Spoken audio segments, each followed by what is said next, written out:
Hi everyone, welcome back to another video from Gameplay Classic.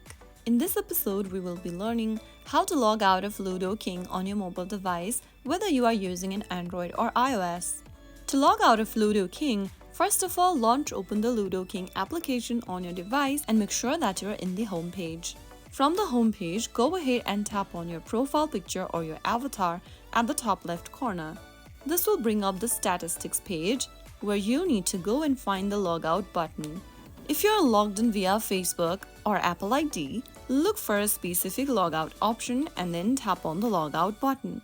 Soon after you tap on the button, you will then be able to log out of the account in just a second. So that's how you easily log out or disconnect from Ludo King in just a couple of minutes. I hope the video was helpful to you. If it was, make sure to give us a thumbs up and subscribe to Gameplay Classic for more tutorial videos like this.